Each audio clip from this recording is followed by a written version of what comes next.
In today's video, we're going to be talking about toxic people and how to know if you're dating one. So I have 5 ways that I've thought about that really indicate someone is poisonous for your life. The first one, in an argument, they look to inflict damage, not solve problems. I always think that one of the defining factors of a successful relationship is when 2 people come together to solve problems, not to argue. That doesn't mean they never argue. It just means that when they do talk about things, they're always trying to problem solve and trying to figure out what's the best solution. When you date a toxic person, generally speaking, they try to inflict damage. They're not trying to solve problems, they're trying to protect themselves. I always think about it like scorpion mode. You get near a scorpion, it gets afraid and it stings you. And you'll also find, by the way, that when you're doing something that makes them feel insecure, let's say you're going out in the evening and it's something that maybe they're not invited to, maybe this is just something you're going to on your own.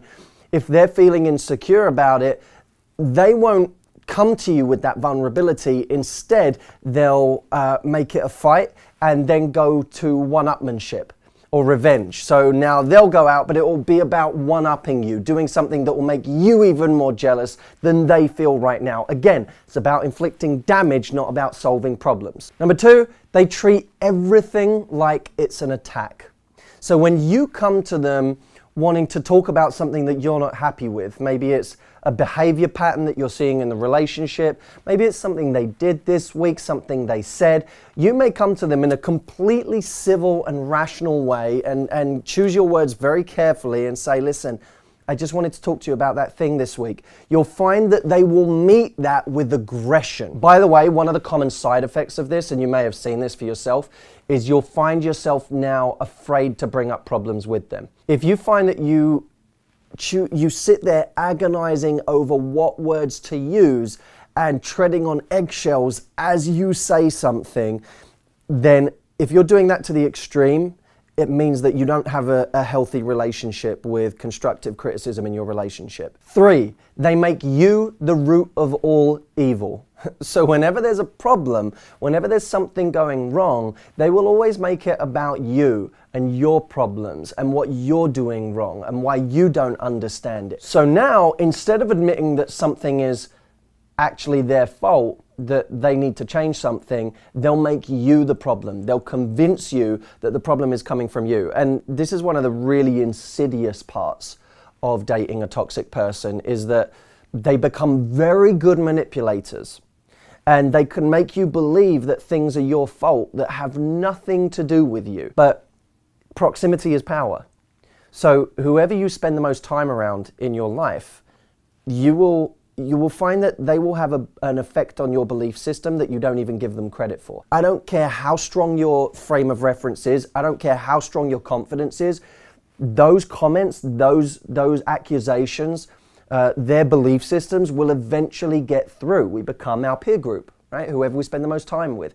And your ultimate peer group is the person that you date because you spend the most time around that person. So remember that proximity is power. And if you let someone too close and they keep affecting you and telling you that things are your fault, even when they're not, you'll begin to believe that and it will erode your confidence over time. Number 4, they'll show you the most love when you're hurt. One of the common patterns in toxic relationships is that toxic person they'll accuse you of things, they'll cut you, they'll hurt you. And when you're on your knees, crying, begging, when in that moment where you're at your lowest ebb and they realize that they've been able to break you, then they'll switch.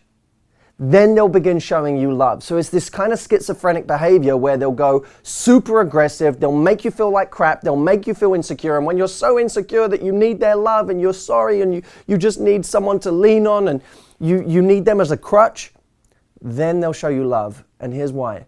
Because at that point, they feel like it's safe to do so. Because in the moments where you're feeling strong, they're feeling weak.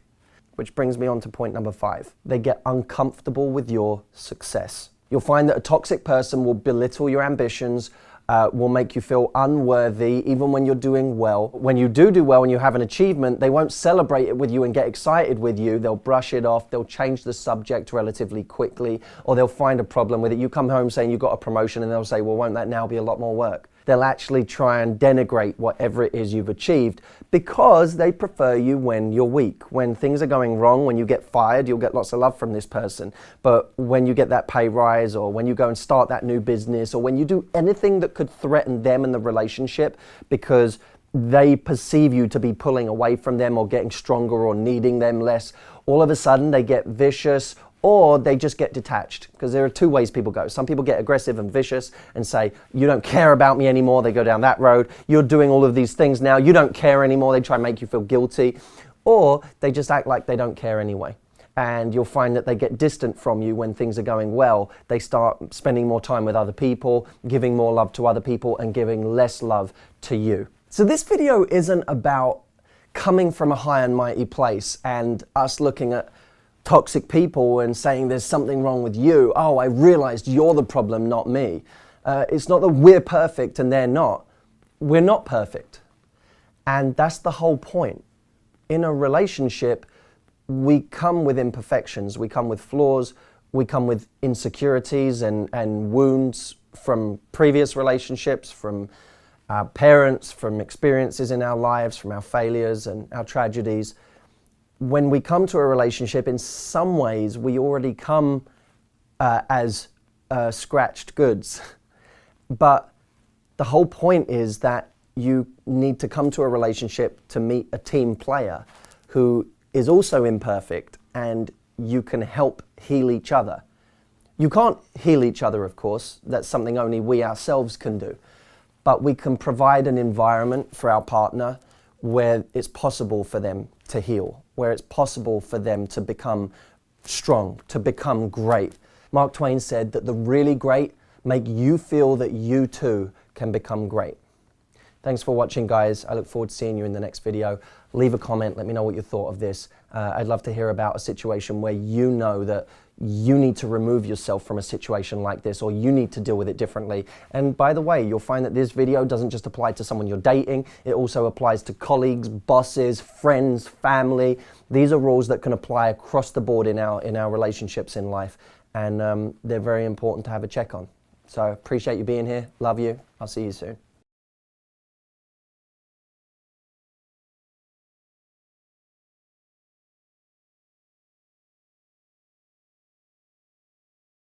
There are many indirect factors that contribute to having a successful love life.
might need to draw on for strength at some point in the future. And while we're at it, mix in different groups. Don't just stick to all of the same people you know, because that ends up stifling our opinions on things. We only get fed one narrative from the people we already know.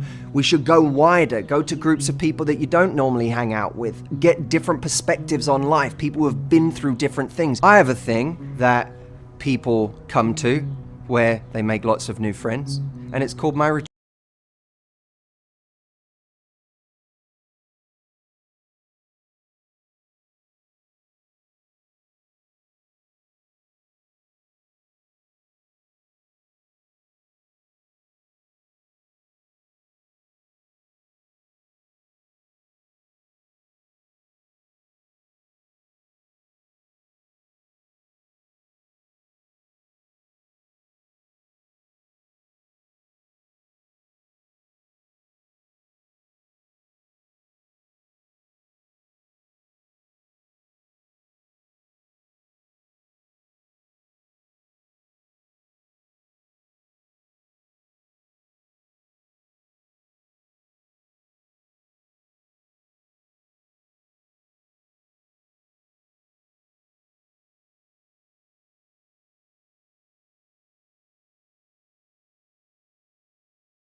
We thought of a new concept today, something that I think you're going to be really excited about. We decided we were going to start giving our take on movies and what they teach us about life, taking little life lessons from different movies and just commenting on them. There's always going to be slow video weeks, you know, where you're just really fishing for content. And we thought, you know, let's have a name for this. It's like our movie review, sort of.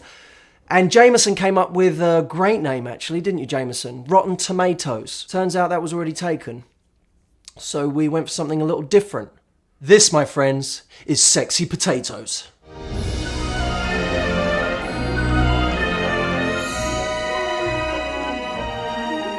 This week on Sexy Potatoes, we're talking about the movie Frozen.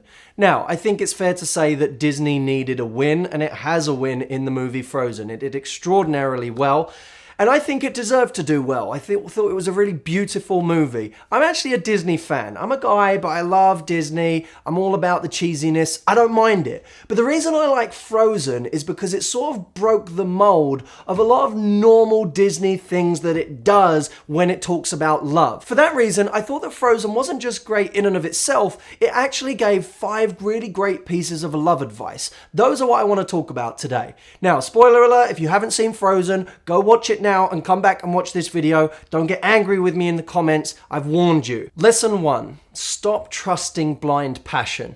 Now, in the beginning of the movie, Anna, who has been cooped up in a castle for a very long time, she hasn't been meeting other people, her options have been not just scarce, but non-existent, suddenly gets the chance to go out there and meet people, and surprise, surprise, one of the first people she meets is a handsome prince who seems to be perfect and charming in absolutely every way. They sing a song together, and then, surprise, surprise, at the end of the song, he asks her to marry him, and she says yes. I remember watching this moment and thinking, there's no way, there's not, even for Disney, meeting each other and then after one song getting married seems a little extreme. This cannot be happening. But later in the movie, there's this great moment where she's with another guy who points out the utter absurdity of this situation. Check this out.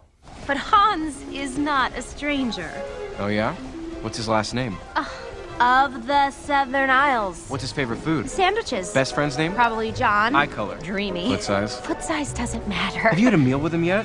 What if you hate the way he eats? What if you hate the way he picks his nose? Picks his nose? And eats it. Excuse me, sir. He is a prince. I feel like in life, so often we're conditioned to find it romantic when someone meets someone and then 5 minutes later goes and tells their friends how they met this amazing person and this is the person they're going to marry and what an incredible man or woman she is. And instead of breaking rapport with them and telling them to slow down and relax, we all want to be there for them and be supportive and also, dare I say, indulge in the love story that we think they might have unfolding before them. So we all go, oh my God, that's so amazing, instead of actually helping them to adjust their emotions a little bit and reduce the chemical imbalance that is going on inside of them right now. Lesson number 2, no woman needs a man to save her.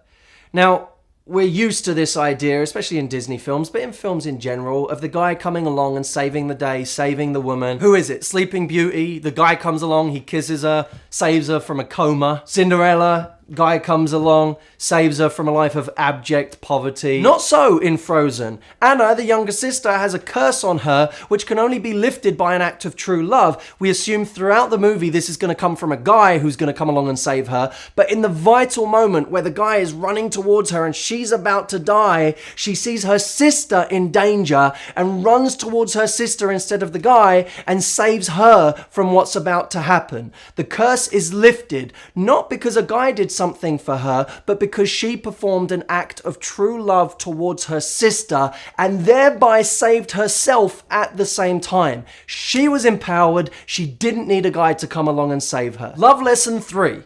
No one needed to get married in this movie for it to be a happy ending.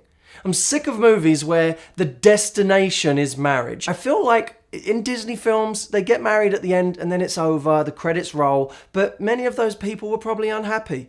You know how many Disney characters really were happy in their marriage once the movie ended? Marriage is not the destination. Anna and Kristoff didn't need to get married. She bought him a sleigh and the reindeer was happy and everyone was fine and they just had a cute moment and they said, let's see what happens after this. That's it. Elsa, her older sister, didn't even find a bloke. She was just happy because she now knew how to control her icy powers. She goes, oh yeah, now I do want to build a snowman. Love lesson number 4. The guy she actually falls in love with is the imperfect guy. He's the one who's a little clumsy and not all that well put together, but he's the one that actually cares about her. Not the prince that she met in the beginning. That guy is the guy that everyone looks for and then he turns out to be a complete dick. Everything he does in the beginning is about pretense. It's about impressing you. It's about showing you how perfect he is. Oh, let me say every right thing in front of your mum so that your mum falls in love with me and then you think I'm perfect. No, real people aren't like that. Real people have flaws. And I love the fact that Kristoff, the guy she does fall in love with, has flaws. He is, as the trolls say in the movie, a bit of a fixer-upper. Not in the sense that she needs to actually change who he is inside, but in the sense that he's a little rough around the edges. But guess what? He invests in her. He takes her up the mountain when she needs to go up the mountain. He's there when she goes into the icy castle or when they're jumping off the cliff from the big marshmallow monster. He's there when she's back in her land and she's dying and he goes racing after her. He's the one who invests, and I think women have to start valuing the guys who actually invest in them, not the ones that they just think are this amazing Prince Charming who are just out for their own agenda. Good job, Disney. Love lesson number 5. This one isn't so much a love lesson as it's me just enjoying a line in the movie. There's this lovely moment where Olaf the snowman is sitting by the fire with Anna, being a great friend to her, and she says, move away from the fire, you're going to melt. And he says, some people are worth melting for. And I feel like even though Disney didn't mean it to be the case, they kind of commented on all male-female relationships with that line. Because in my experience, women are always cold. Always. They're cold all the time. Which means that if you're a man and you want a relationship with a woman, you might as well resign yourself to the fact that you're always going to be hot. So whoever you end up with is ultimately going to be the person that's worth melting for. Deep. On a side note, but very relevant, do you remember the Kids Talk Dating video we did? When we released our book and we had the little kids in the playground talking about their dating problems. It was adorable, got like 2.2 million views. Well, Livy, the little blonde girl who was the star of that video, she went on to play young Anna in Frozen. Unbelievable. Jameson, let's throw a picture up of her because she looks adorable. This is her at the premiere of Frozen. I think it's incredible. And I think we should all be inspired by how tiny baby steps can lead to the most extraordinary things. She came to a casting audition with us for this little humble video we did, and she's now in Disney's hit movie Frozen. I think we should all just be inspired on that note. So friends, I hope you've enjoyed it because you've just had yourself your first sexy potato. We'll see you soon.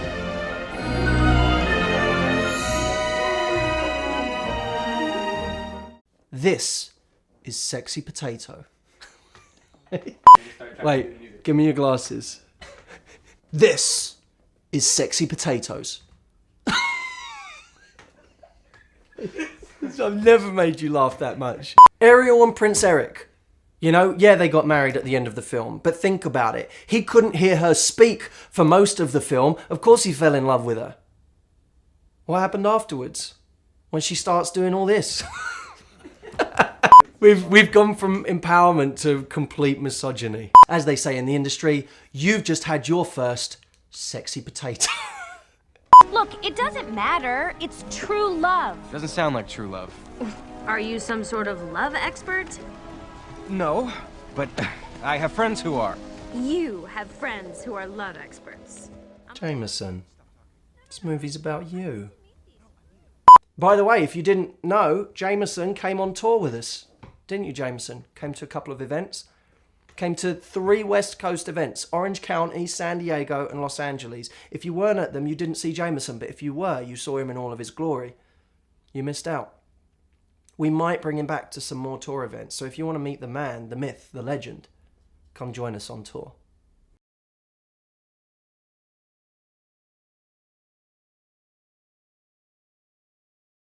How long have I been doing this for now, Jameson? 10 years. 10 years. And there is a question that has come up every day of every year for that entire decade. Why won't he commit? This video gives you 5 reasons why the guy that you're seeing won't get serious yet. The first 4 are going to be about things that are to do with him. The 5th reason is going to be to do with you. So pay attention to that 5th reason because that's the one that you have control over. Let's begin. Number 1, he feels he only just hit his prime. Look, it's a fact that most men weren't good with girls when they were back in high school. So when they finally hit a stage in their life where they suddenly feel like they have a lot going on for themselves, they're validating themselves on their career position, their power, their money now, all of a sudden they feel like it's their time to be the popular kid at school who gets the attention. You're breaking up with me? But what about my dream of dating a doctor? I'm sorry, Elaine. I always knew that after I became a doctor, I would dump whoever I was with and find someone better. That's the dream of becoming a doctor. Immature? Yes. Is it a less than evolved position? Yes. Should you wait around for this guy? Absolutely not. Number 2, he's only 75% sure about you. That means he spends his time inside his mind doubting whether he should actually enter into a serious relationship with you. Or maybe he is in a relationship with you but spends his whole time debating whether he should stay.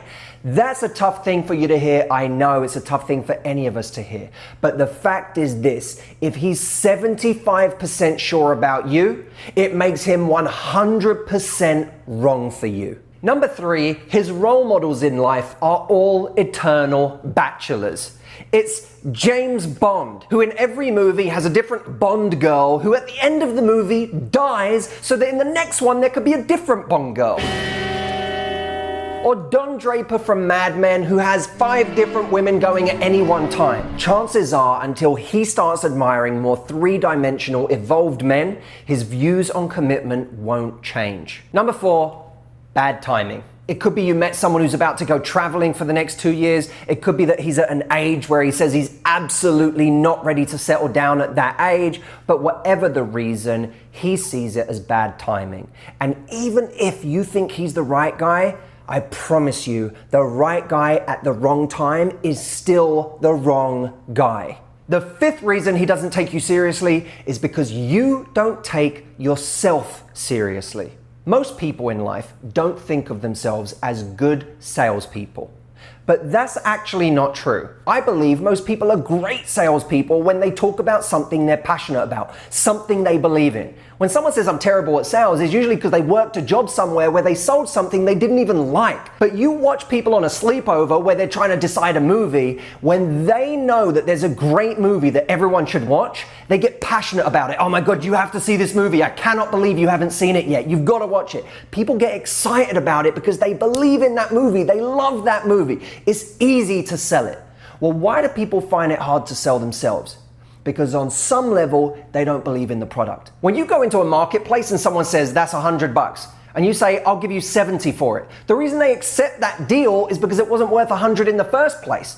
But when you have a product that's $1,000 and someone offers you 800, you say, screw you, this is worth 1,000, not a penny less, because you believe in it. When you don't believe in your own worth, that's when you allow men to barter you down from what you really want, a beautiful, committed, fulfilling relationship, to some bullshit, second-rate, casual dynamic that you never wanted in the first place. If we don't get taken seriously, that is a direct reflection of how seriously we take ourselves. And how seriously we take ourselves is a direct reflection of our internal core confidence. Look, I can't make every man want what you have to offer. No product does that, and nor should it. But what I can do is make sure that when that guy comes along, that man that you're truly compatible with, that man gives you what you're actually worth because you are confident enough to demand it. The most intensive, transformative training program I ever created for developing people's self-worth is my retreat program. And on that retreat program, it's not about teaching you how to sell yourself. It's about teaching you how to genuinely believe in your own self-worth. So you don't need to go out there and sell yourself to a guy. Every part of your character and your behavior and your language exudes your worth. And that is when people really start to take you seriously. If you want to come and join me on that program, either in person or at home, if you can't make it to the live program, go to MatthewHusseyRetreat.com. Try it.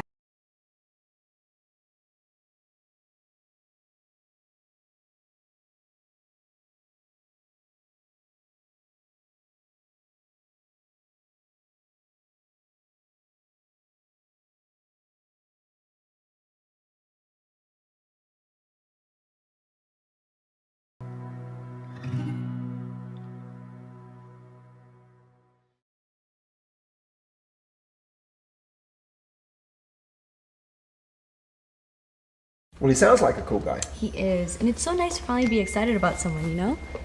Oh, is that him? You could text him back. Not yet. He made me wait 4 hours, I'm making him wait 7. For God's sake. Look, we've all been there. We're messaging someone, we're excited to reach out to them, and they take forever to text back. I don't want to give the impression that if someone takes a little time to text back, that should be a big problem. Busy people lead busy lives. Present people aren't addicted to their phones where they're looking at them every second of the day. But what's weird is if they never text back in the moment. So sometimes when you text someone, there should be this frisson, this excitement that I got a text message from them. I'm going to text them right back. It's fun. That's what it should be. It shouldn't be that every time you reach out to someone, you end up waiting hours or days to get a response. For God's sake. It's not like that. We text all the time. Simi. What is it? The colours. Look at the colours. You're in the blue, mate.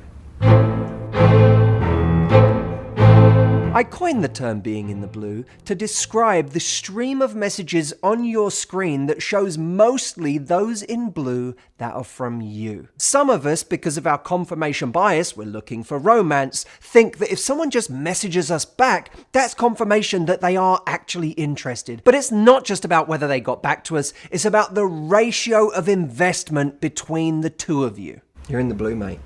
I'm not in the blue. Crap, I'm in the blue. Look, don't freak out. It's not like he only texts you in the night time when he's 3 cocktails deep, right? Right, it's not like that. Jameson wanted to call this the buzzard, which I didn't like because I just don't think it's catchy. But why did you want to call it the buzzard? Because it's a pun, and it's a visual metaphor. It's a pun because what, your phone buzzes? No, because the guy is out buzzed, and he's Oh, out he's there. buzzed. He's So it's kind of a buzzed. double pun because he's buzzed and he's circling buzzing your around, phone. And he's an opportunist. He's out and about, circling around, looking for the easiest way to have a good night. Okay. The buzzard. You know the score. He's out and about, he's enjoying himself, and that's the time he chooses to get in touch with you. He never gets in touch with you any other time. He ain't that interested. In any case, I happen to know he likes me. Because he treats you right. Because even if he doesn't text back, he still likes my Instagram pictures. Right then. Today is so weird. If a guy interacts with you on social media but can't respond on your phone, run for the hills, because he either isn't interested but is just keeping you hanging on with some interaction, or he's a child. All I can say is he must have been pretty great in person for you to still be interested. Well, technically, we haven't met up in person yet, so... You haven't met in person yet? It's not like that. I mean, he has been dropping hints that he wants to meet up. Oh, he has? Mm-hmm. Oh, that's great. Can I see? Yeah, sure.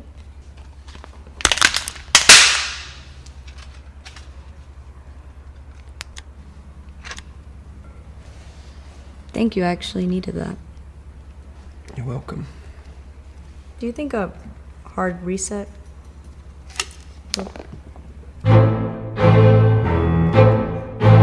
Look, if he's the kind of guy that keeps texting you without ever asking you out, shame on him. If you're the kind of woman who keeps texting him back even though he never asks you out, shame on you. Thanks for watching, everyone. I am here with Simi Singh. Go subscribe to her channel. She has really funny videos. The links are in the bio. Thanks, Simi, for being here. Thanks for having me. This was awesome. Thank you. It's been great, actually. It's been lovely. It's been brilliant. It's bloody brilliant. That's very offensive to my people. Well, they're my people too.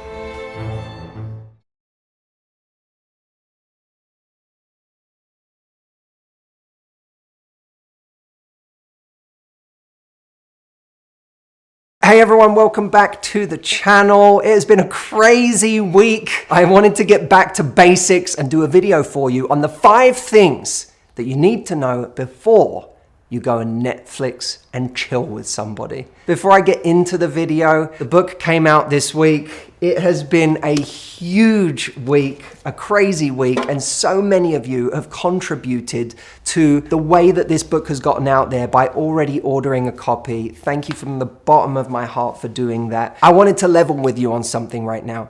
Tomorrow is the final day that week 1 book sales count for the New York Times list. And the reason we want to get on the New York Times list is not for vanity. I've been on that list before with my first book. It's because if we get on that list, it creates more publicity around the book. And more publicity around the book means that this book will find the people who need it. People who may not even know who I am, but need what's in this book to be happier, more confident, and to value themselves more. So this is me saying to you, if you get value out of my work, if anything I've ever done, any video I've ever made last week or 10 years ago has helped you, 17 years ago at this point has helped you, it would mean the world to me if you would grab a copy of the book. I'm gonna keep doing this. I'm gonna keep making free videos. I'm gonna keep writing free newsletters. It's what I love to do, and I love being on this journey with you. So I'm not going anywhere, but this is just one of those moments that if you wanted to support me, it would mean so much. The link to get a book is right here. Thank you to everyone who has ordered and to everyone who does order as a result of this video to help us get to that New York Times list. Thank you. And next week, I will tell you if we made it. All right, on to the video. So this video was inspired by one of my Love Life Club members who talked about a guy who invited her on a Netflix and chill date on her second date with him. Now, I don't look at that and think that's just a complete red flag. But when she was telling me the story, she was saying, someone in my life said to me, he obviously just wants to have sex with you. And that threw her a little bit because she was like, I like this guy. We had a really nice time. The way he framed it wasn't like anything untoward was gonna happen. And I really do want to see him again. And by the way, I already said yes. So what do I do? How do I see this? And this was the way she was coming to me. So I want to give you 5 things that if you, and it's not exactly a far-fetched scenario, go on a successful date with someone and then they ask you to come over and have some dinner, watch a little Netflix. I want you to have these 5 things in your mind. Before I get into these 5 points, I want to make something very clear. A video like this can often be misread as coming from some kind of prudish or puritanical place when it comes to sex. Let me assure you, it doesn't come from any of those places with me. You'll find no judgment here for who you want to have sex with, when you want to have sex with them. I only make this video from the point of view of making sure that whatever you do in your love life is aligned with the result you ultimately want for yourself in the long term. Now, the first thing I want to say is you are always entitled to tell someone, that sounds fun, but I'm just not comfortable with that at this stage. You know, it's a little soon for me to go to your house. You can even make a joke of it. It's a little soon for me to go to a stranger's house and let them say, I'm not a stranger, we had an amazing date. And you go, yeah, haha, I know it was amazing, but still, it's a little soon for me, but let's do something. Let's go somewhere. Let's go see a movie. Let's go to dinner. You can always tell someone not yet. Remember, you set the pace of your dating life, and don't let someone take you off your pace just because you had a great time with them. The second thing I want to say is if you do say yes, decide your boundaries ahead of time. And the really important thing about that is when you get there, you won't always be able to trust your desires, right? It's not just decide your boundaries ahead of time because otherwise when you get there, they'll be able to just do what they want. It's that when you get there, you'll just do what you want. And that might not be the best thing that serves the path you want to be on. So before you get there, ask yourself, what is it I really want? And if you tell yourself, well, actually, I want true companionship. I want true partnership. I want a relationship. I'm looking to create something with someone. Then remind yourself that the only reason you're dating in the first place is to find someone that you can create that with. So this idea of going to someone's house is really nothing more than another date. A date where you are looking at someone and going, do we have a great time? Do we have the same values? And do we want the same things? The danger with going over there not having that clear in your mind is that you can go and just have sex with someone, and sex itself muddies the waters. It can create a false sense of connection. It's something that makes you feel closer to someone than you really are. And it might not change the way they feel at all. It might not progress their feelings at all. Meanwhile, you might feel a lot closer to this person. And it's almost like, because it creates a false sense of intimacy, you feel like you know that person better than you do by now, even though you haven't actually spent that much time with them, and technically you're still just on date 2. So deciding your boundary ahead of time means, what am I okay with? And be kind of specific. Say, am I okay with having dinner at their house? Yes. Am I okay with watching a movie on their sofa? Yes. Am I okay with us watching a movie under a blanket? Yes. Am I okay kissing this person in the middle of this movie? Yes. Is anything further than that okay? That's where you have to decide. It's not for me to decide, it's for you to decide. But decide where the line is and then stick to that line, knowing that you created that line in the first place because it serves the path you want to be on. Remember, if you follow your feelings in the moment, then you'll just do whatever feels good. But if you've set out your path, then you'll stick to your path, and that's going to make you much happier long term. Number 3, when you go to someone's house, don't let the fact that it feels familiar trick you into a false sense of intimacy that hasn't been earned. Remember, you are still just on a date. It may feel like all of a sudden there's something a bit boyfriend and girlfriendy about this situation. You're laying on the sofa together watching a movie. This kind of feels like the cozy, comfortable part of a relationship, but you're on date 2 or 4 or whatever date you're on. So don't let the fact that you are in someone's home and you're doing something that feels very snuggly and cozy together and familiar trick your mind into thinking you're further along than you really are. Which leads us to number 4. Don't do anything with someone in their home that you wouldn't do if you were on a date at an outdoor movie theater. Imagine it's the summer and someone invited you to go and watch a movie screening in a park somewhere. If you did that, ask yourself, what would I do in this setting? Well, I might have a little cuddle, we might have a kiss or 2 or 10, but that would be the extent of it. Don't go somewhere else just because you're in someone's home, because that means you've forgotten the date you're on. You're just reacting to the setting you're in. And number 5, don't let it set a precedent for the amount of effort that someone puts in. A lot of people, when they invite you on like a Netflix and chill date at their house, once they've got that, it can come with a sense of entitlement that this is now all we need to do. So now you find date 3 is like that, and so is date 4, and so is date 5. And before you know it, you're in a dynamic that no longer feels like you're dating. It just feels like a kind of pseudo relationship. Although you don't know what the hell you are with this person, you're just someone who goes to their house and hangs out. Instead of falling into that trap, again, if there's no crime in going to someone's house and having a chill date with them, having a bit of dinner and watching a movie, but if you're gonna do it, remind yourself that this doesn't change the amount of effort that I expect this person to put in on average. So if on date 3 they ask you to come over again, you can say to that person, hey, let's go do something. You know, why don't we go watch a movie, or why don't we go to a restaurant, or why don't we go for a walk somewhere? Take them out of that context and remind them that this isn't just the norm now. This can't just be the expectation. You are still dating, you are still getting to know each other,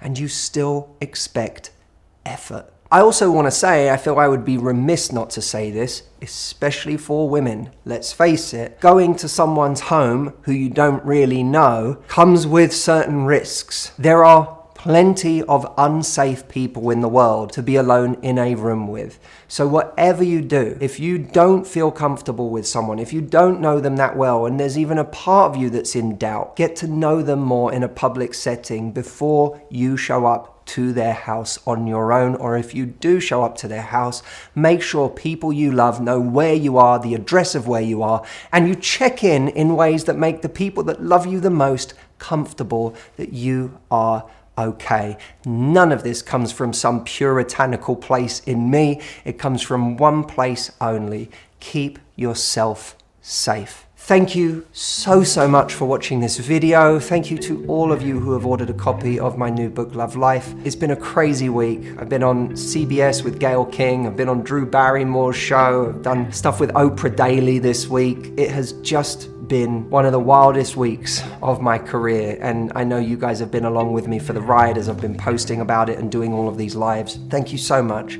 for all the love you have given me through this process, for all of the encouragement and the support. It means so very much to me, and I'm just so excited for all of you to read the book and to let me know what you think. I'm so excited that you finally get to read it and that I don't have to just hold it in secret anymore. So do let me know what you think. Send me a message. It means more to me than you know. And for anyone who still wants a copy, who hasn't got one, lovelifebook.com is the link. I will see all of you, by the way, who have ordered a copy of the book on May the 4th. I can't wait to see you. We're doing lots of giveaways for everyone who has got the book, live retreat places, a one-on-one with me, signed books, Love Life sweatshirts, t-shirts, all sorts of amazing things. So we're going to be announcing winners for those things at the event. And of course, anyone who got a book is going to get a ticket to that event. If you haven't already, make sure you go and register your purchase at lovelifebook.com so that you can claim that ticket. And I'll see you soon. Thanks, everyone.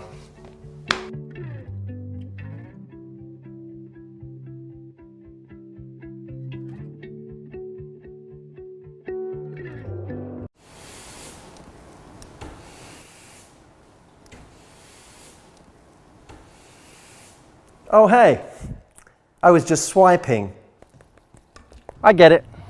People are loving Tinder these days.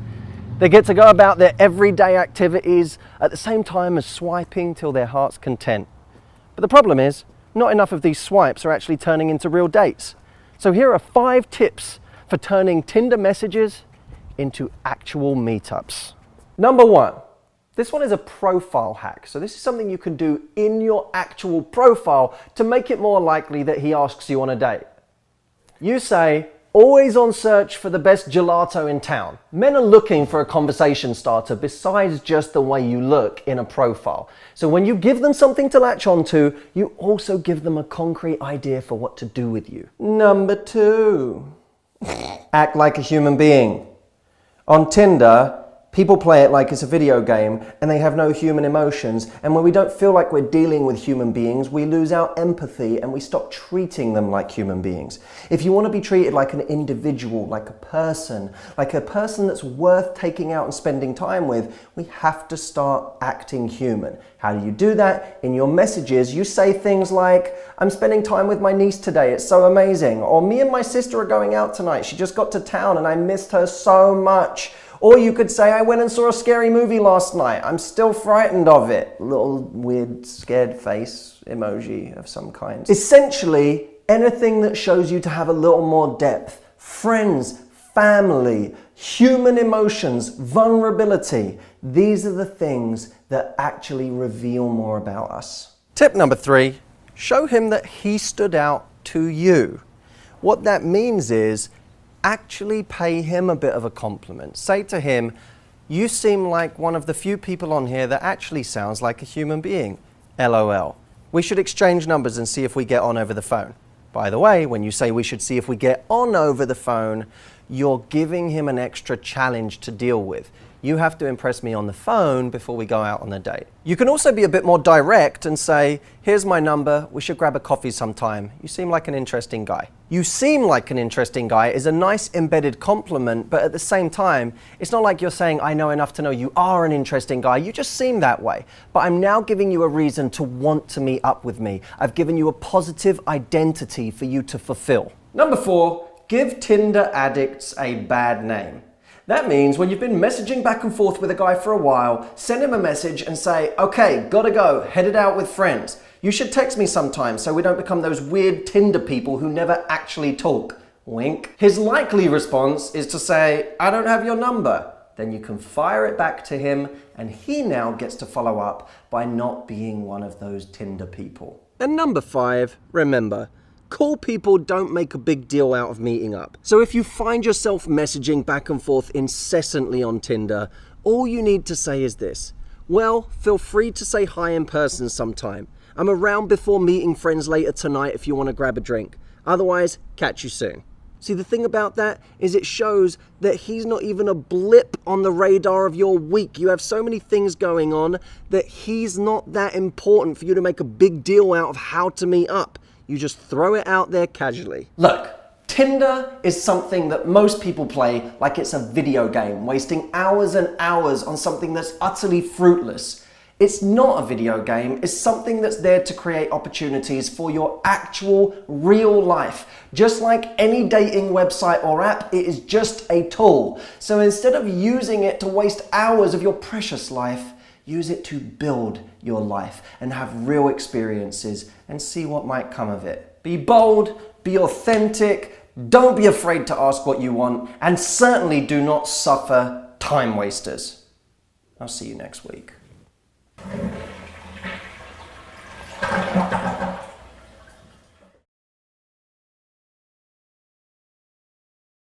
You are listening to Matthew Hussey with Love Life, and we are talking about the 5 ways to be a great dinner guest on today's show. I'm excited about this because I feel like too often when we go to dinner, we see ourselves as going to a place where we are going to be entertained. You know, someone else is hosting, someone else is putting on the show, and we're just there to soak all of it up. And I would like to defy this idea and say that we are there to be part of the show. We're there to be part of that performance. And we have to bring something to the table, excuse the pun. We have to be someone who actually adds value to that situation. Otherwise, we won't be invited again. So how do we add value? How do we be a great dinner guest? I have 5 ways. Now I'm going to say this, I'm going to get this out of the way because it's an obvious one. But number 1, observe etiquette. So in other words, be the person who can pull out the lady's chair next to you. Pace your eating. Don't feel like you're going to rush your food and finish halfway before anyone else has even gotten close to finishing their food. Even when it comes to the way you eat, you know, people would say, well, I'm just going to eat the way I always eat. I'm going to be myself. Well, yeah, kind of. I mean, I know the way I eat at home on my own is not the same as the way that I eat when I go to dinner. I don't think I would want everyone watching the way I eat at home. But when I go to dinner, I do want to be more of a gentleman. I do want to put on a slightly better performance than I normally do. And I think that's okay. I think that's part of being around company and trying to be slightly more proper because you are around other people.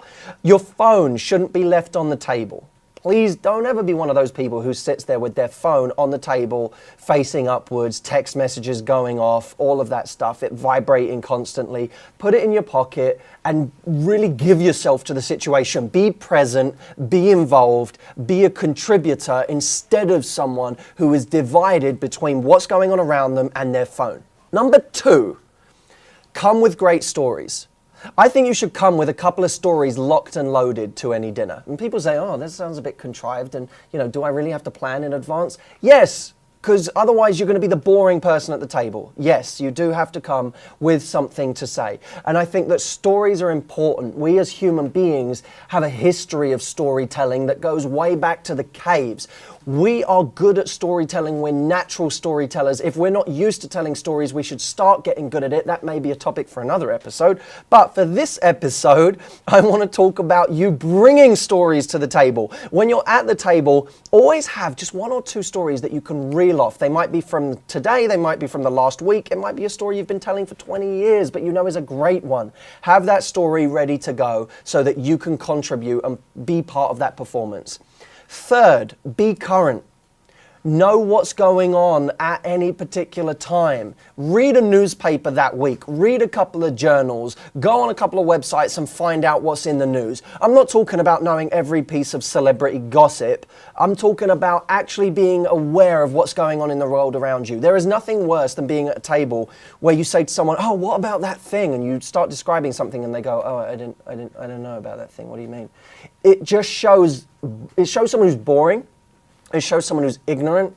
It shows someone that is not interested in anything outside of their bubble. Great conversationalists have the ability to converse on different things that are going on at any one time, and that includes things that are current.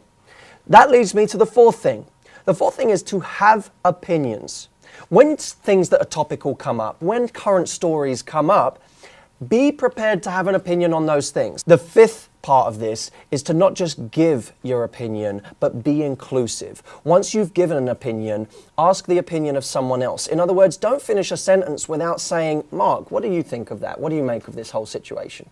And actually pass the ball to someone else, lest you be someone who just is seen as enjoying the sound of their own voice too much. Pass the ball to someone else, involve them, be that person who can lead the table and bring in different people, especially sometimes the quiet people who don't say a lot. They'll actually appreciate you for bringing them in and making sure that they're part of the discussion as well.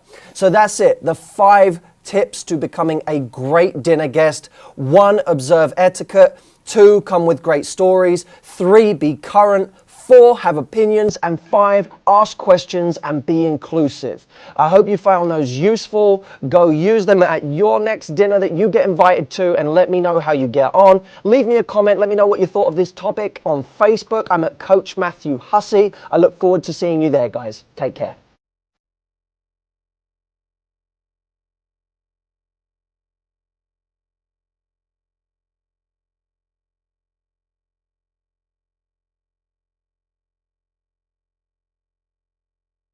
Hello everyone, this is me, Matthew Hussey, and this is a guest. This is one of the very few guests we've ever had on this YouTube channel. His name is Lewis Howes. Lewis? My man, good to see you. Good to see you. Thanks for having me on. Thank you for coming. This is, ladies, I know you're going to be excited about this. Need I say more? Lewis is the author of the book, The School of Greatness, which you may also have heard in the form of his podcast. Lewis has a very, very famous podcast that I didn't come across Lewis because he sought me out. I had someone on my team say, you have to meet this guy, Lewis. He's out there doing the School of Greatness and it's amazing, and he interviews all these incredible people. So that was how I found out about you. And I thought with Lewis today, we'd do something a bit different because we have the pleasure of you being here. And I thought, let's get this attractive man talking about ways to enjoy being single, because I know that so many of you guys out there are right now trying to enjoy the process more of being single. And something you talk a lot about in your book is enjoying the process of things, right? Yes. Enjoying the process. Yeah. That's what it's all about. Exactly. And now if you're a single person, you don't generally get into a relationship by being miserable being single. No. Right? It helps if you're actually enjoying being on your own. You attract people when you're living your best life. And you talk about that in your show constantly. You know, we're attracted to women who are driven, who are up to big things, who are committed to their vision, not just someone save me, but they're up to big things. Yeah, I always say men want to be with women they have to convince to have a relationship with them, not women they have to save. Exactly. Right. So here's what we did. I actually called you up this morning and said, because Lewis wasn't aware of he was gracious enough to say, I'll do a video with you without knowing what it was going to be about. I'm in bed listening to you, like, okay, let's do it. So I called him this morning just before the show and I said, right, I've got an idea. You come up with 5 ways to enjoy being single. Yes. And I'll come up with 5 ways to enjoy being single, and let's compare notes. Let's do it. So we've both written them down. I don't know what you've got. You don't know what I've got. So I'll give you my first one, then you give me your first one. So I put get really, really, really good at something because you never know when you're going to have this much time again. Right? I like that. So get good at something. Like it doesn't even really matter what it is. Like if you want to get good at dancing, if you want to get good at playing an instrument, if you want to learn a new skill set, now is a really good time to launch yourself into it in an obsessed way. I love that, and that's my 4th point. Is it really? I'm gonna killed one of his talk about your already. point. So I said doing the things that you used to love doing before you got into a relationship. Because we get in a relationship sometimes, and then we just get stuck in doing what is comfortable or what they want to do, or we do nothing. We sit around and watch TV, but we don't do the things we used to love doing. Because of course you get so comfortable. You sort of. I always say my fitness trainer used to say to me, like I was getting out of bed a little bit late during the summer, and I had sessions with him really early. Right.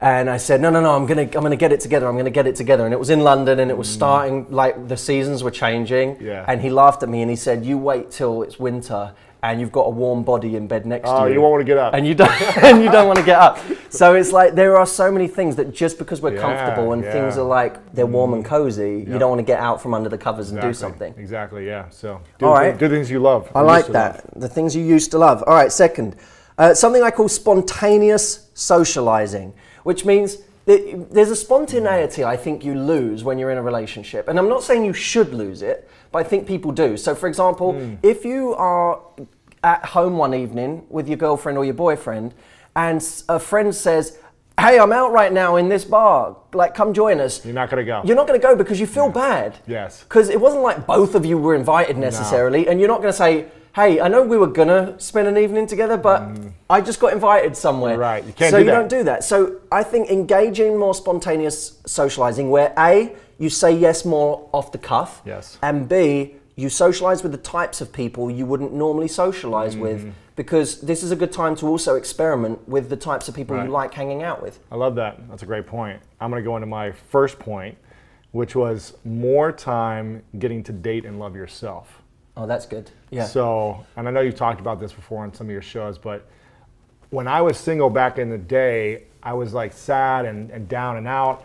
And then I started saying, you know what, I'm going to start loving going on a date with myself. Maybe a guy wouldn't say that, but I'm going to enjoy loving going out to dinner by myself, to movies by myself. And I did that, and I started to really appreciate who I was, not for who I wasn't with. Isn't that cool? Because in the beginning when you do that, you feel a bit, you can either feel self-conscious or you can just feel like, people get uncomfortable in their own space. Oh my gosh, when they have no one to talk to. Yeah. It's awkward. It's a weird thing. But I'm telling you, when you practice that, you start to see that you get agree. more confidence. You feel like you can own a room. You don't need someone there to talk to. You can be at peace with your own silence. I think people should set themselves a mission.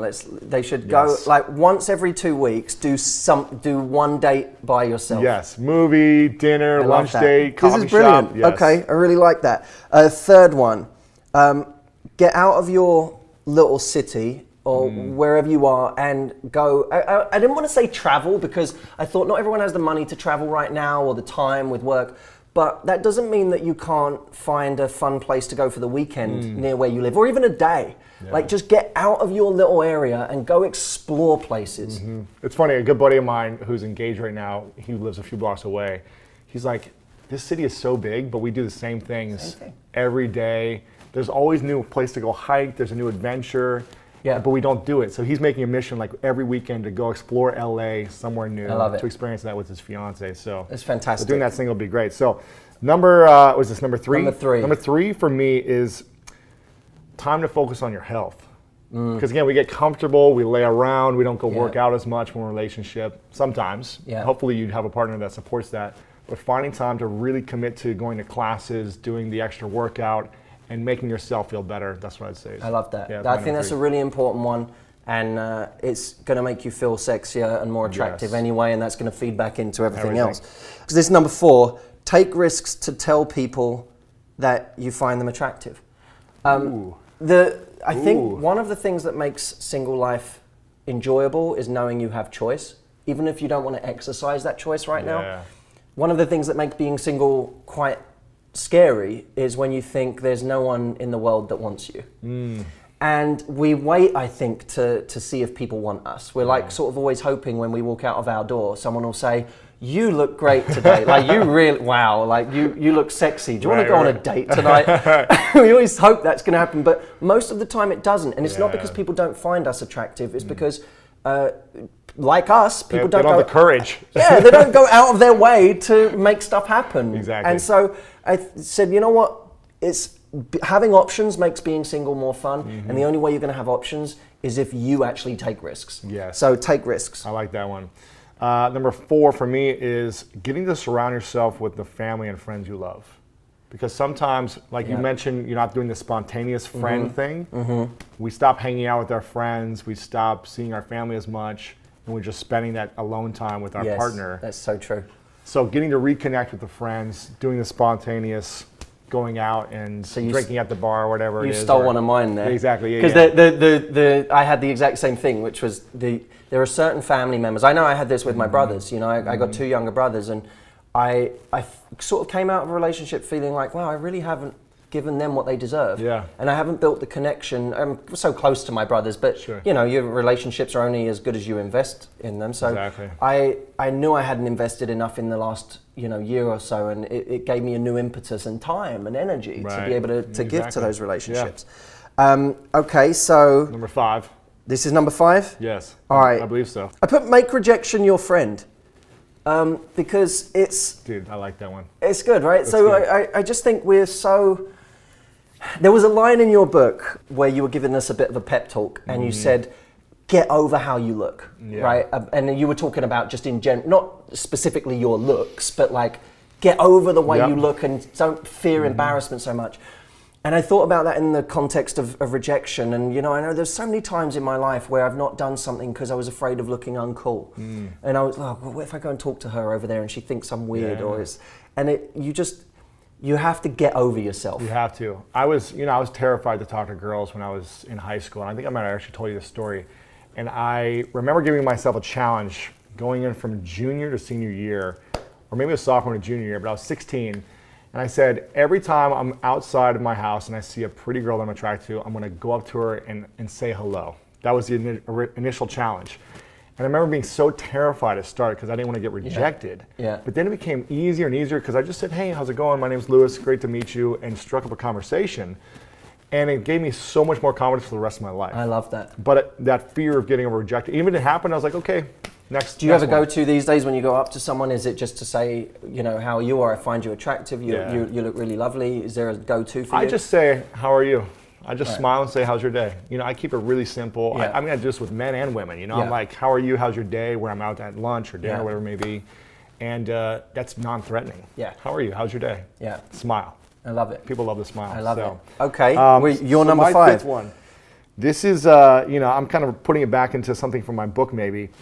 It's reconnecting to your vision personally and professionally. Yeah. So sometimes we'll get lost in relationship with what we really want because we fall in love, we get comfortable, and 2 years goes by and we're like, what did we really want? What was our dream? What was our mission? So reconnecting to the vision for our personal lives, our relationships, our health, our career, whatever it may be, and being clear on that vision, not just being in a relationship to be in a relationship, but getting clear with or without someone. I love that. And ironically, I think people are scared by that in relationships because they think, well, if my partner has this big vision outside of me, I'm not as important. Right. But actually, interestingly, what allows you to feel really strong in a relationship is knowing that you have sources of confidence that don't just revolve around the relationship. Right. Then when you come back to that person, you have so much more to give. Exactly. Because you're not trying to take, like, you're my source of validation, so I need you to be a certain way. Exactly. Instead, you're like, oh, I feel great, and let me share share my happiness with you and give more to you. So I think that's great. I had one backup one just in case you stole one of mine, which you did because you stole my Get Closer to Family one. But I put be a morning person, and the reason What I do you put mean that, by that? I had this experience for a while being single where I thought, you know, the antidote is to go out all the time. Late. Yeah, like go out and socialize. You know, you associate socializing with the late end of the day, right? Yes. Not the early side, which I think is a mistake actually, because you can meet some wonderful people at more wholesome hours of the day. Running in right? the park. Or exactly, and you'll have a much more romantic story than, you know, I met Dad because he was grinding up against me at 1 a.m. He bought me a shot. Exactly, yeah. Was doing fireballs. No, I realized I was going out a lot, but it was leaving me feeling worse. And I know, do you remember, you know, you and I had this conversation where I was saying, like, it was a slightly depressing time because it was leaving me feeling just like, oh God, people are the worst. Yeah. You know, you go home at 2 a.m. or 3 a.m. You wake up at noon. You see all like the people at their worst. They're drunk, they're messed up, they're doing the things they would never normally do. Yeah. And I started thinking, people suck. Right? Myself included. And you went to bed dreaming about that. Thinking about that, and you wake up late, and then you miss certain routines that are good for you. And then I realized, you know what, when I get up in the morning and I see the sun out and, you know, I train and I do other things, I start to feel like life is better. The world is a better place. And then I meet people at those other hours and in other places, and you meet a better quality of person as well a lot of the time. Sure. So be a morning person, I think, ironically, will actually change the game. I like that. I would love to hear what everyone else thinks. Like that would maybe be a one or good two idea. tips of like, let's do maybe it. they could add a comment below or so something. What should we have them leave a comment for? What's your... The number one thing, maybe. Okay, let's make it really easy. One thing that you either do right now or you know would, if you did it, make being single more enjoyable and bring a much better mindset to your life. And if you're not doing it right now, it's a great thing to write down because now you know what your mission is for this week. And I wanted to, because I think for a lot of my audience, this is I've done an interview for your podcast, which you can people find. love. Yeah, where can they find that? Because that's really... Schoolofgreatness.com or just type in School of Greatness or Lewis Howes, Matt Hussey. Right, so you'll find my interview or Lewis interviewing me, which was so much fun. Great. One of perhaps the best interview I've ever had because it was such interesting questions. But I wanted people in my audience to have a formal introduction to you as well, because what you do is so incredible. And I know you've written this book now, which is amazing, which is born out of the School of Greatness series. For those of you that don't know, introduce us just quickly to the concept of where this book came from, because I think it's interesting. So I started this podcast 3 years ago because of a breakup, actually. I was trying to figure out, what do I want to do with my life? What's my transition? What am I really creating? What's my vision? In School of Greatness podcast, I wanted to interview some of the world's most inspiring human beings, like Matt, and talk about what it means to be great, and pull this information out of them as me being a mentee to mentors of the world. And giving that access and information to people in consumable ways so that they can apply it to their life. Whether they want to be a better mom, better in relationships, whatever it may be, build a bigger business. And the book came from all these interviews and episodes and boils down to 8 key principles of how to be great. Yeah. And I've read an enormous number of books in the self-help world, obviously, for more than a decade now, because I've been obsessed with this content since the age of 12 years old. And I wish I had brought my version of your book to show everyone. When I first arrived here today at Lewis's apartment, I said, you know, I said, if you could see my book. He only gave it to me like 3 days ago. Like I got like an advanced copy. Yes. And it's a mess. Like it's just underlined and highlighted and scribbled all over. I appreciate it. But there was so much that I took away even for me to go and do in my life now. And I have to go back and now read my notes to see the things that I wanted to do. But it really already has made a big difference in my life. And I know it will in yours too. And it's literally available this week. Right now. I guess we should send people to Amazon. Just go right to Amazon. And the book is called School of Greatness, or The School of Greatness by Lewis Howes. Go grab a copy. I don't say this just because Lewis is a dear friend of mine, but because this is something that cuts through so many of the big, what I think are the pseudo-science ideas out there in self-help, and so many of the things that I've come to despise. This is actually, to me, this is back to basics. Yes. It shows you how to make massive improvements on your life, wherever you are right now. It doesn't matter whether you're at the top of your game or whether you're right now in a rut and you're trying to get out of it. This is something that really will make a difference. And I would encourage all of you to go out and grab a copy now. So go to Amazon. School of Greatness is the title of the book. And leave us a comment. By the way, if you get the book, leave us a comment under here. Let us know what you thought of it. I'm excited to see what all you guys think. And let us know what you thought of the video as well. Yeah. First Hopefully time they enjoyed Lewis it. Howes on. Yeah, let us know. Do you want Lewis back? It's going to be an easy one. Let me know. But Lewis, thank you so much, Thanks, man. Appreciate it, brother. Real pleasure having you here. Thanks, man.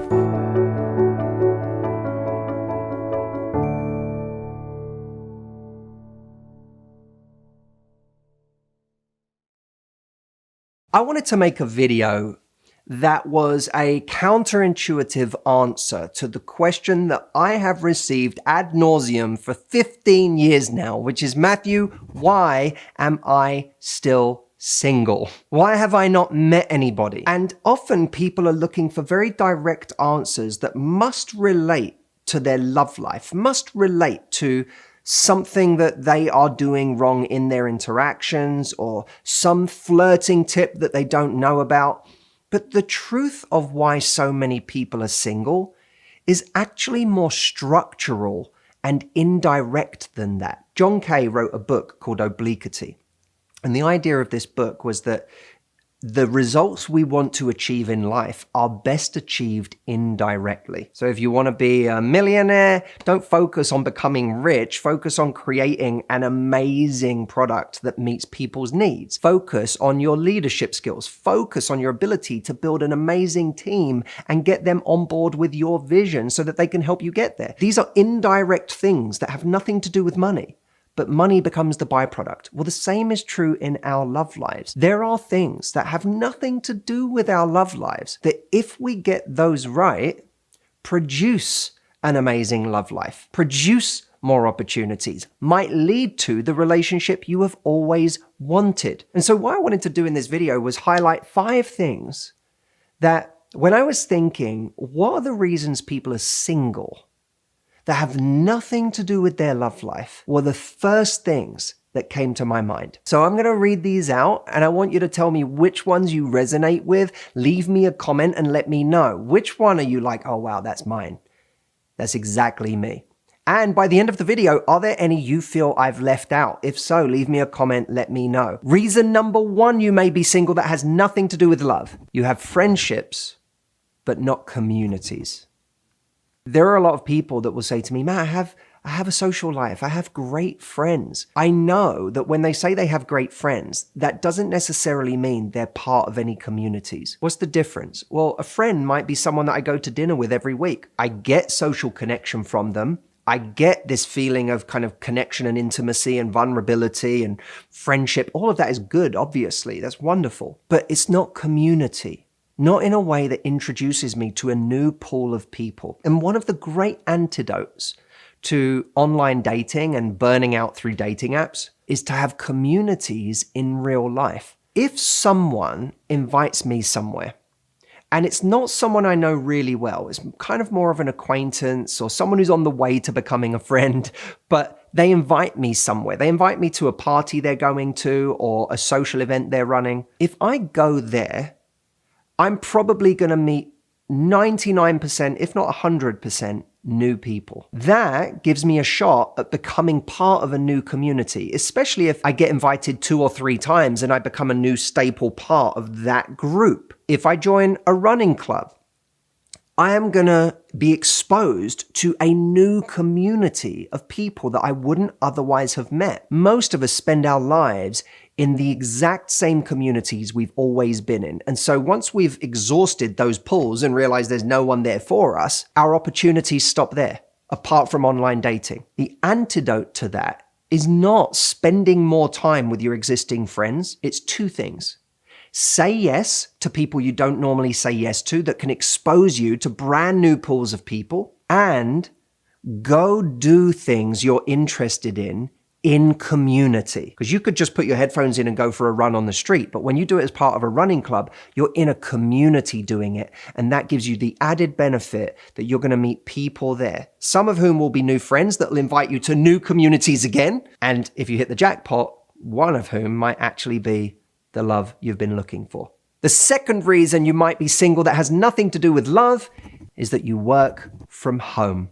So many more people will relate to this now over the last couple of years because for many of you, COVID has meant you're now working from home. This is something that I have experienced for nearly 15 years of my life because for as long as I've been doing what I do, I've always worked from home. And I know that working from home has always meant that I have had to be incredibly intentional about getting out there and meeting people, because it's very easy to stay in my pajamas, to work through the day, and at the end of the day say, I'm exhausted, I'm not going anywhere. It's always easier not to leave the house. When you go to a place of work, you might bump into someone on public transport on the way. You might bump into someone in the building you work in. You might bump into someone at lunch or at a happy hour that someone is holding from your office after work. These are all opportunities to collide with another person. You can sometimes end up in a relationship by accident that way. Some of you have, because you worked somewhere and that being somewhere meant that you collided with someone at some point. You ended up in a relationship that could not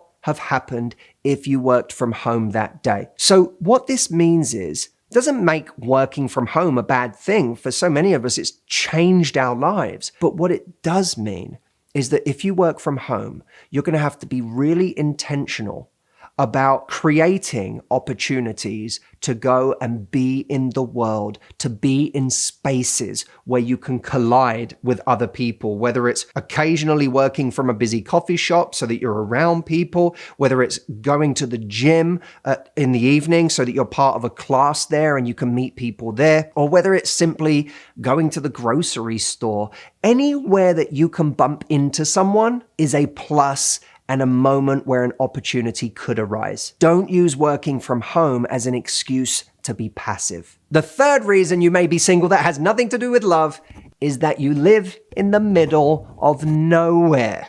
Now, this will apply to some of you and not others, but for those of you it does apply to, you know who you are. Living in a city has its drawbacks. Everyone has their favorite excuse about why it's hard to find love in New York or LA or London or Dubai. The one thing you can say about those places is that there are people around. And if you truly live in a place where there's this many people, it's going to be harder. You don't get to play the odds in the same way. If dating is partly a numbers game, the numbers are not stacked in your favor. And there are people that I've known that have decided at a time in their life where I know they really want to meet someone to move out to the middle of the countryside. And I think to myself, wait, no, this is going to make it exponentially more difficult for you to meet somebody. You're hoping, I guess, to meet somebody out of the 5 people that go to the local pub near you, and it's the same 5 people every day of the week. It's harder. Now, I know that there's going to be a part of this that might inflame people because the idea of,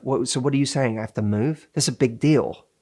that's costly. And by the way, I have my sick mother that I'm looking after where I am. I can't just up and go. The way that I'll say it is this, because hopefully this can be a pressure valve in what I'm saying. I remember a brief stage of my life where me and my family were living a decent amount of distance away from the closest town. And I remember as James Aker would put it in The Happiness Advantage, the activation energy required to go to the nearest town, to see a movie, to get a meal was so high that most nights you just decided to do nothing because it was just too much effort. We have to ask ourselves, if I live in, quote, the middle of nowhere, is there any way that I could try to lower the activation energy that it would take to meet people, to have interactions, to go on dates? One of those ways might just be, I'm going to have several reasons to go into town or into the nearest city. I'm going to make it so that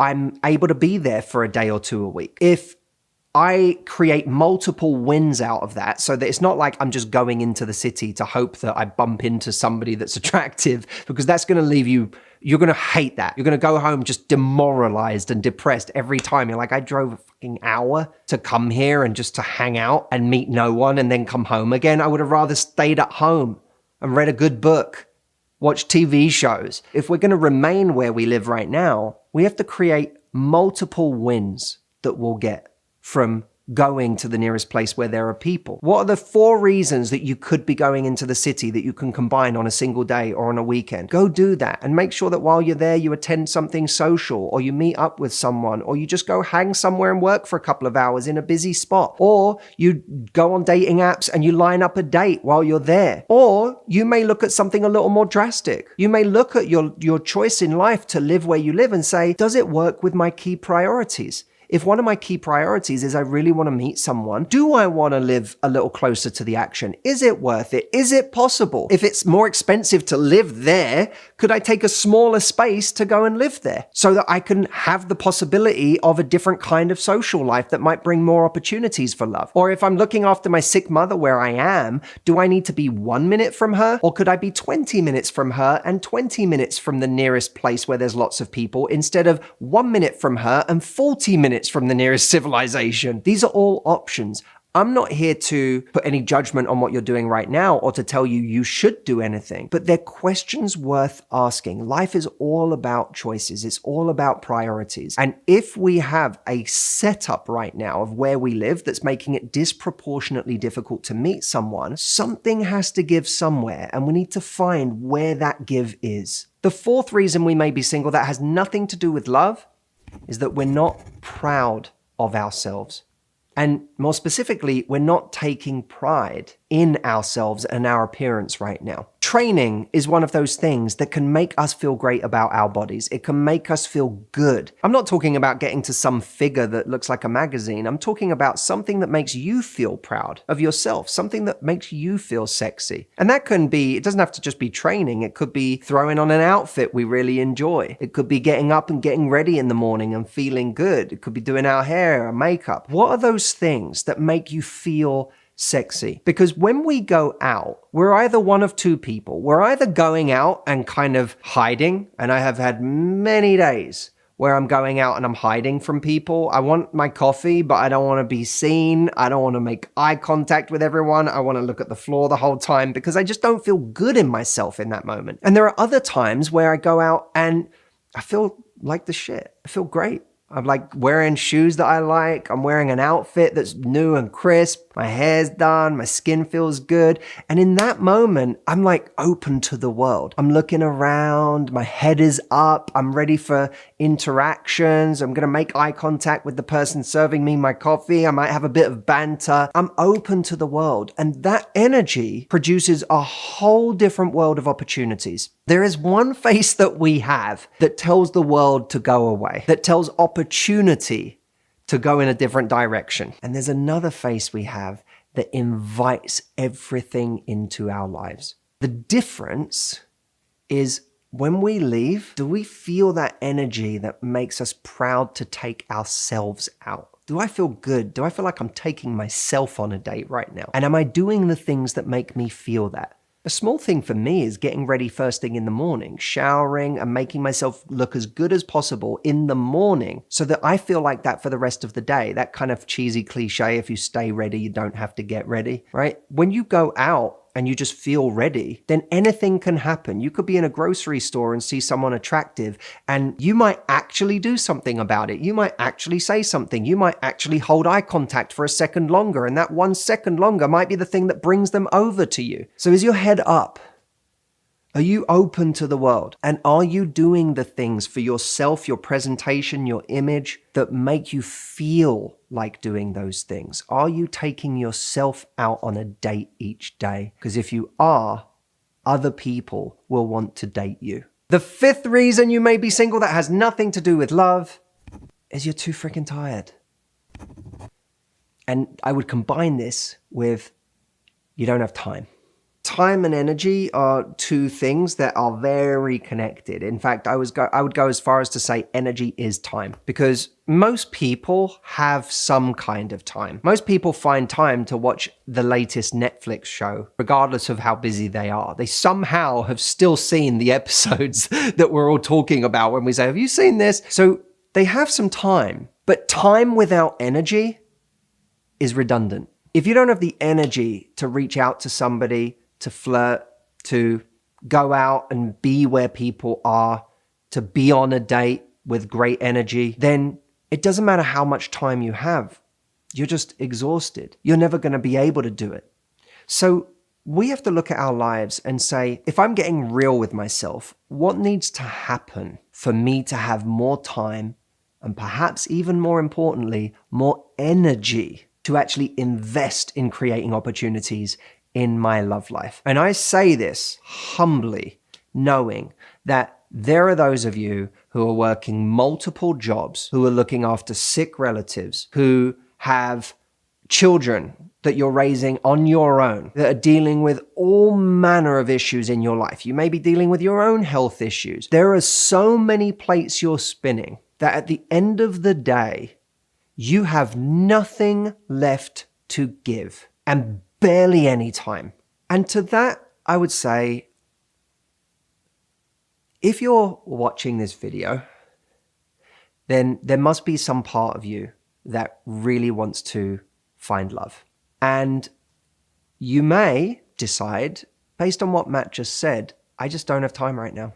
And I'm going to take a step back and I'm going to do this in another chapter of my life. Or you may say, this is always going to be my life to some extent. I'm always going to be busy. I'm always going to have multiple plates spinning. That's who I am. I have a lot of responsibility. I have a lot going on. I have a lot of people that rely on me. I better figure out what needs to happen for me to have time and energy for me in this area. And that might involve recalibrating. Who do I need to start saying no to? Who do I keep making more important than me, and they shouldn't be anywhere near the top of that list? Where do I need to have more boundaries? Where am I doing too much people pleasing in my life? Where am I taking on responsibilities that aren't my responsibilities? Where do I need to start putting myself first? What help and support could I get? And how do I start to crowbar, albeit imperfectly, time for my love life into my week? Whether it's time to go and join a community where I might have a hope of meeting somebody, or whether it's time to go on a date. I need to find that time if it's as important to me as I say it is. There may be areas I need to pull back, but if it's important, I'll find a way. When you do these things, it's not just about giving you more time. Because by the way, if you're honest with yourself, you might already have some time. But it may be more about, where do I need to pull back so that I have more energy? Because energy is ultimately going to be the thing that allows me to start to be enthusiastic and more optimistic about this area again. Oh, hello. Look, now it's light outside. Now I'm wearing a green t-shirt, not a white one.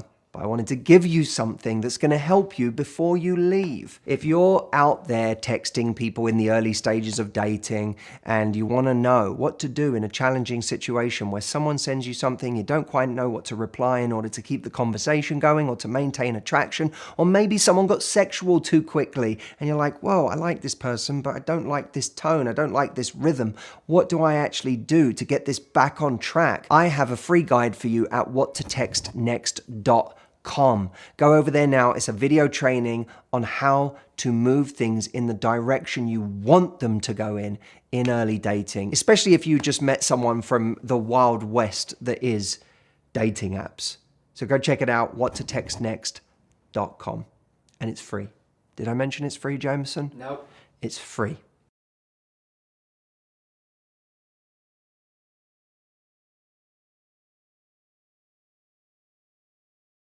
My mum's here. We're having a bit of tea, aren't we? We are. Cheers. Cheers. You only found out you were doing this video a couple of hours ago. I did. I ambushed you. You did. And I said, you've had 3 sons, but what if you had a daughter? What would you say to her? Especially now that you've learned so much about what boys are like from raising me and Harry and Stephen. All right, what's your first tip? Don't be afraid that boys and men are all the same as you. They get scared, they get frightened, they fear rejection, they're vulnerable. So everything that you feel, they do too. They're not as tough as they pretend to be. They are not. So do not be afraid. Be brave and be strong. All right, I got one. Yeah. Instead of worrying about impressing those boys, focus on the things, the skills that you're working on that make you really interesting. That's Whether right. it's your grades at school, or the hobbies that you really love, the sports that you really love, Yeah. the books you love reading, the games you like playing, the friends you like hanging out with. Focus on those things, because those things make you really attractive. They do. And they're the things that are still there long after you've left school. You know, the skills that you learn and the grades you get and the hobbies you have, all of those things are still going to be there in 10 years. That's right. But the boy you're trying to impress in biology today, you're probably not going to know him in 10 years. No, you won't even remember them. No. I mean, the boys that I liked at school, I barely even can remember their names. And now when I think back on them... Where are they now? Nowhere that I would want to be. Bunch of losers. Okay. What's your next point, Mum? Don't, feel pressured by a young boy into doing anything, absolutely anything that you don't want to do, because a lot of time they'll try and pressure you into doing things that you feel uncomfortable with. I think as a young teenage girl, you're far more likely to regret moving too quickly than you are moving too slowly. Exactly. Because you have so much time. You'll look back and you'll think, why did I give so much to that person? And also, I think sexually at that age, women, young girls, they feel pressure. It's like you're the one who's left out if you haven't kissed a boy yet, or you haven't done whatever, on an intimate level, and they feel like they're not part of that club because other people are talking about it. But you're not going to regret moving slowly at that age, because there's so much time and you can catch up in 5 minutes whenever you want. Yeah. Get good at socializing with everyone at school without any intent to make something happen.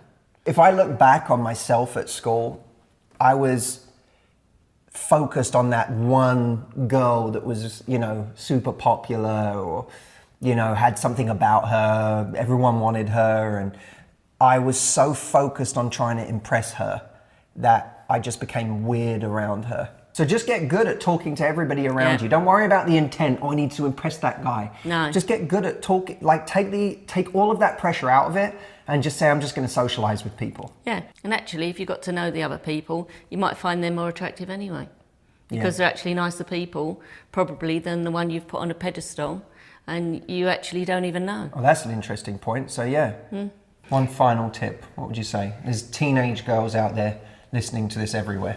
I'd say actually, if you want to work on anything, work on yourself. Be the best version of you and of best you would like to be, not what someone else pressures you into trying to be, or you think that person would like, or you change something about yourself. Actually look into yourself and think, this is the best version I'm putting out there. Do you think a lot of young girls do that? They change? I think they do. I think they change to accommodate someone, and it doesn't even matter whether it's a boy or whether it's a parent. Sometimes a lot of young girls... Or even the cool girls at school that they're trying to impress. And they're, you know, you try to be like them and you try to be a sheep. I think that comes back to that point, though, of looking at things on a longer timeline. Because sometimes at school, you're into certain things, hobbies, whatever, that aren't deemed cool by the mob rule at school. And you might not be cool this year. Yeah. Like, that's not the aim. The aim is to do you really, really well. Yeah. In whatever you want to do. And attraction kind of circles back around, I think. Yeah, it does. When you look back, even when you was at school, a lot of the cool guys who thought they were cool are actually absolutely not where they want to be now. They don't seem, they seem pretty ordinary. Oh, can you name some names? No, some of the guys now that you went to school with, who you all know, they were really geeky, and now they're ultra cool. I really want for you guys to pass this on to anyone that you know that could benefit from this. I think it's also true that there isn't a single thing that we've just said that doesn't apply to adults too. No. As we talk from our very learned adult selves, we also I can hear areas where I could be better in these areas right now. That's right. Yeah, it applies to anyone. Send this to someone you love, someone that you know could benefit from it. Mum, will have you back on soon, I guess. If I'm not too busy. Yeah, I know. Okay. Can't get her for love nor money anymore. I'll do it. She'll do it, everyone. We'll see you soon.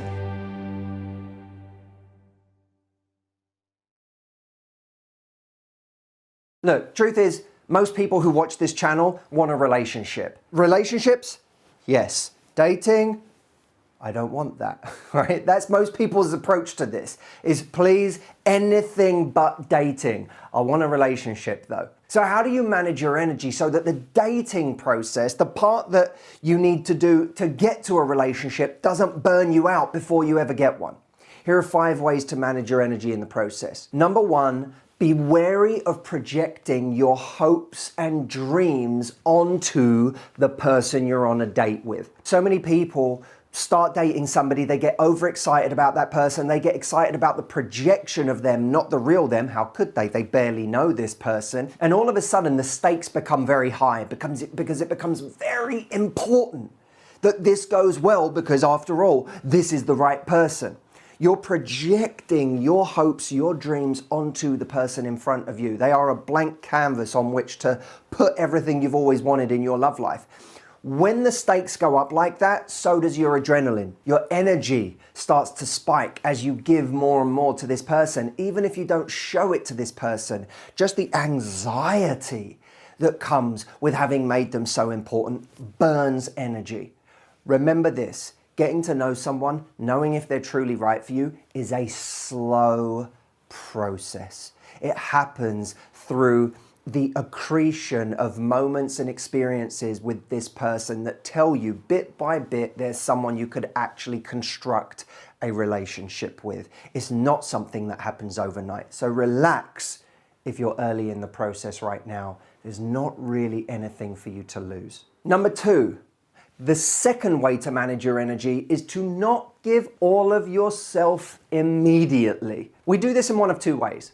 We either give someone the absolute best of us, or we give someone the worst of us. Both are too much energy for where we're at in the process in early dating. Now, giving someone the worst of us would mean showing them all of our insecurities, talking about our angry feelings towards our ex about our last breakup, talking about the intimacy issues we have from something that's happened to us in our life. Essentially taking all of the difficult things in our life, or all of the struggles we're currently having, and placing them in front of the other person at an inappropriate stage. Now, giving the best of us is doing things for this person right now, showing parts of us, giving an amount of energy that is unearned. It could be clearing our schedule for someone who has really not earned it at this stage. It could be going out of our way to give them the greatest date ever when really we should just be in a stage of getting to know them a little better. It could be that they told us of a certain baked good that they really like, and you show up with the box of them on the next date. Someone said to me once, Matthew, just because you can cook a 5-star gourmet meal, it doesn't mean you should do it for every person who knocks on the door of your house. Someone shouldn't get the best or the worst of you immediately. They should get the appropriate amount for the stage you're in. Do this and you'll have more energy to give to the right person and the right situation when it shows itself to be that. Number 3, don't give more than they are. Mirror the amount of investment you are getting from this person. Now, that doesn't mean that every once in a while you can't step out of the dynamic that you've created with this person to lead for a moment, to show a little bit more energy or investment, to see how they respond to that. That's okay. If no one ever did that, things would never move forward. So at some point, somebody's got to bravely step out of the current dynamic. However, when you do that, you have to actually watch to see if that is mirrored back at you. For example, if you texted someone in the morning saying, "Good morning, how are you?"